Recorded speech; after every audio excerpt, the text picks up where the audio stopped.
Hi guys, welcome back to an episode of Stitches and Stories. And we're going to work on a little bit of a different project today. The blanket we are working on is not done, but I have to get an example made of a project I am doing with some of my classes this week with some kids. So, we're going to make a mini gnome Santa Christmas hat thing while we're sitting here talking. And today we're going to review 4 books and then review like the whole series that they're in. Alright, so what we're going to do is we've already reviewed the first one called Cruel Winter by Ali Hazelwood, so I'm going to tell you about the other 4 books, and then I'm going to tell you how I feel about it as a series, okay? So, the next book that I did not read these in orders, was All by My Elf, which is under the Mistletoe Collection number 3. I did not read them in order. I gave this one a 4-star rating. All by My Elf was one of the more solid books in this series. The title doesn't really have much to do with the story, unless you take in the aspect of one person thinking she's a third wheel, but she's not. So in this book, the main characters are all professors at a college, and they take a job driving a Wienermobile, literally, around the country, just to earn some extra cash over Christmas break, alright? The main character has a crush on the guy who's in the group, and she thinks he has a crush on her, but then all of a sudden he stops hanging out with her as much, stops driving up front with her, stops handling all the people, all the guys that would flash her because of the giant hot dog on top of the car that does not look like a hot dog, and he starts hanging out with her best friend. So she's under the... Sorry, guys. Tara is super needy right now. Sorry, Tara. She's under the impression that he and her best friend are now a thing, alright? But it turns out that they're not. This is a case of misunderstanding, friends to lovers, kind of forced proximity in the fact that they do get snowed in inside the car. My only critique, and the reason I gave it 4 stars, is because there was no actual elf involved in this, and so I think the title doesn't quite fit with the story, okay? But I hadn't read any books by this author before. The author is Olivia Dade, and it is spicy, and I went into this knowing that every book in this collection is spicy because Ali Hazelwood is a spice writer too, but her books are spiced with plot. So, and the spice tends to matter for the plot, and so I enjoy it, alright? And so, anyway, this one I really liked, I think. I think it was a pretty solid one. The next one I did not like. I don't know how I feel about this. I gave it 3 stars because I couldn't decide how to read it, okay, guys? It is Merry Ever After from Under the Mistletoe Collection. It's actually book 2. By another author I hadn't read named Tessa Bailey. This story is a single mom who's working in a thrift shop. She's trying to start over. She has a crush on this farmer that keeps coming in, and he's super tall, can't find any jeans that fit, and so she decides she's gonna make him jeans. Alright? And so she offers to make him jeans, and he says no, and she goes, well, I can do it for free, and he goes, no, I'm not going to pay you, and they're kind of flirting a little bit, and then her son starts crying, and he is quick to leave, and ends the conversation, ends the flirting, so she thinks that he lost interest because he found out that she has a baby, and so, just to spite him, and to prove him wrong, I guess, in some weird way, she decides to make the jeans anyway, walks them over to his house because she doesn't have a car. She tells him, she's kind of mad at him because of the whole stopping the flirting thing when she heard this kid cry. Turns out that he thought she was married, and when he heard the baby cry, and he wasn't going to hit on someone else's wife, and that's why he had left. But, I mean, this one, I know that it's a short story, but to me, the pace was too fast, and this is going to sound kind of mean, I guess. I gave it 3 stars, okay? I gave it an average review because I wasn't sure how to review this one. Oddly enough, my favorite part of this book was the sex scenes. All right, they were well written, and they were pretty hot, but the plot was lacking something for me. And it might have just been the pace.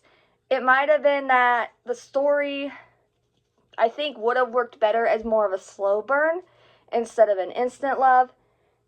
It just, over the course of a week of them finally talking and then going through this misunderstanding and everything, and then it has a massive time jump at the end, which I am not a fan of. Okay, I don't like when romance books do a massive time jump and then they're like, oh, and then they lived happily ever after. See, a year later they're married with 4 kids, yada, yada, yada. I don't enjoy that. I prefer that it just ends and then the reader can come up with what happens at the end, that kind of thing. I don't want to know their entire future, is what I'm saying. So this one got a 3-star from me. The next one was Only Santa's in the Building. I gave this one a 5-star. I actually love this one. Another author that I've never read before, and I'm going to have to read more of her stuff. It's Alexis Daria. So this takes place in a apartment building, and the main character is an artist for a graphic novel series, a comic series, and she's on deadline. And there's a neighbor in her building that she's been kind of flirty with, but she can't really flirt with him too much because she's on deadline and she's got, as a freelancer and stuff, she has to meet these deadlines. And she's not sure if he likes her back, okay? She thinks that he's way out of her league. And then suddenly all these homemade ornaments start showing up on her door. And she thinks it's from this old lady in the building who used to do arts and crafts and stuff and make designs for Hollywood. But then it turns out it's him, and they connect. There's like meddling neighbors in here. All the neighbors are trying to get them together. And it turns out she's like, if you liked me, why didn't you ever ask me out? He's like, I did ask you out. The first time we met, I asked if you wanted to go get coffee, and then she's confused, and she goes, oh my gosh, you're right. I said I didn't drink coffee. I didn't mean that I didn't want to get coffee. I meant that I legit don't drink coffee. I'm a tea drinker. And so there's like that slight little misunderstanding in here too. It was super adorable, and I really liked this one, and I thought the pacing was great. Also, I'm a sucker for a hot handyman type of guy, you know, a guy with a tool belt, and that appears in here. He shows up as, he's still trying to be Santa in his workshop, so he shows up with plaid and tool belt at this Santa's Only party where everyone's supposed to dress up as Santa Claus, and their neighbors are mingling and trying to get them together. It's adorable, so I highly recommend that one, okay? And then the last one in the series is Merriment and Mayhem. It is, I gave it 4 stars. It's by Alexandria Bellefleur. I probably butchered that, okay? It's Bellefleur. Okay? I didn't think I would like this one going in, because the first chapter, it wasn't a hit for me. The first chapter was I thought it was kind of unprofessional and weird that the main guy character was hitting on the main girl character right after showing up to save her from a fire, even though it wasn't an actual fire. She had burnt the cookies and it set smoke off to her house, and her neighbors had called thinking something was wrong, but nothing had actually happened. But basically, the girl keeps finding herself in all these weird, strange predicaments, just trying to have a last Christmas in her grandma's home, because her grandma died, and she's cleaning out the house, and she just wants the house to be lit up one more year, and she's just trying to relive all her grandma's traditions doing this. And she keeps accidentally starting fires, falling off of ladders. At one point, the main guy character, talks her into going to a Christmas party on the docks, and then a fire starts there, and she tries to save someone, but she jumps in the water to save them, and then the person is panicking, and the person accidentally pulls her underwater, and so then she almost dies by drowning, and the firefighter has to save her. And honestly, it turned out really cute, so I did give it a 4-star rating. I didn't give it 5 because I was not hooked straight from the beginning. Okay, I think the beginning could have been handled a little bit better, but I also kind of understand why the author did that, because this series is a short story series, so your pacing has to be a certain way, all right?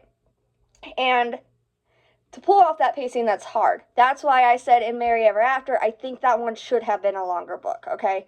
And I think I might have liked it if it was a longer book, if it was a slow burn, all right?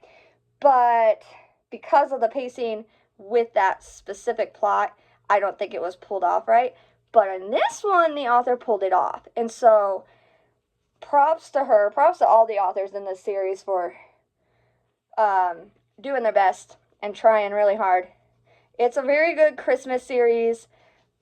Not all of it is the same. Like, after reading All by My Elf and then Allie Hazelwood's, which is Cruel Winter with You, I actually started to wonder if maybe that all the authors were STEM writers, where their stories are about people in the science community. But it wasn't, because we had a firefighter, we had a freelancer, we had a single mom and a farmer. So there was quite a bit of diversity actually in this series. And so if you're looking for a nice, quick, easy Christmas series to read, I do highly recommend this one. And it is under the Mistletoe Collection. They were all on sale the last I checked on Amazon. They were all still only like 99 cents each. And if you have Prime, you got to read them for free. I read them all for free, and then I went and bought them all because I just love this series, and I could see myself rereading it in the future. So, yeah, so that's what I would say on that one. Right after finishing that series, in the middle of that series, I stumbled across a book that looked really good called Krampus Hates Christmas. And I did not know how I would feel about that. And it turned out to be amazing. Did we review that one? I think we reviewed that one. Let me check. I'm pretty sure that we reviewed Krampus Hates Christmas.